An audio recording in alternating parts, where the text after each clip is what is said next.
अगर आप इस एक कंसेप्ट को समझ गए तो आप साइबर सिक्योरिटी के फंडामेंटल्स को समझ सकते हो। कैसे? उसको कहते हैं CIA ट्रायड। ये कोई इंटेलिजेंस एजेंसी का नाम नहीं है। इसके अंदर बेसिकली 3 चीज़ें आती है: कॉन्फिडेंशियलिटी, इंटीग्रिटी एंड अवेलेबिलिटी। सो ये मेनली सारी जो सिक्योरिटी सिस्टम्स होती है उसको बनने के लिए फंडामेंटल चीज़ है कि हर सिक्योरिटी सिस्टम्स के अंदर ये 3 चीज़ें फंडामेंटली होनी चाहिए। सो कॉन्फिडेंशियलिटी क्या होती है? कॉन्फिडेंशियलिटी का मतलब होता है कि कोई भी जो डेटा है उसको कोई भी अनऑथोराइज्ड पर्सन एक्सेस नहीं करना चाहिए।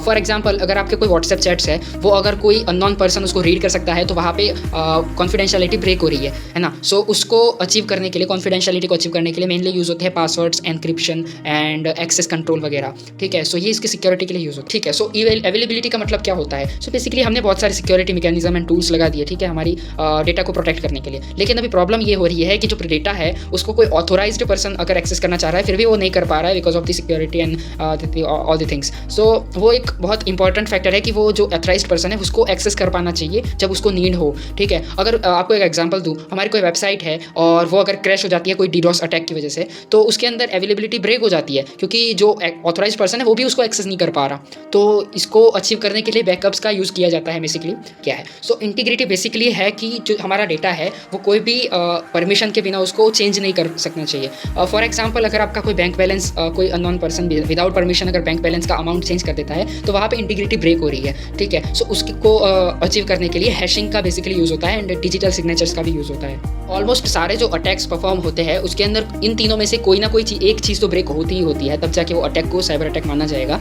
एंड अगर आप इन तीनों चीज़ों को समझ गए तो आप एक साइबर सिक्योरिटी प्रोफेशनल की तरह सोच रहे हो। तो अगले वीडियो के अंदर हम लोग समझेंगे ऑथोराइजेशन एंड ऑथेंटिकेशन के बारे में। मोस्ट ऑफ द बिगिनर्स इन दोनों चीज़ों में कंफ्यूज हो जाते हैं। सो सेव कर लो इस वीडियो को एंड फॉलो कर लो अगर तुम सच में साइबर सिक्योरिटी के लिए सीरियस हो एंड सीखना चाहते हो तो।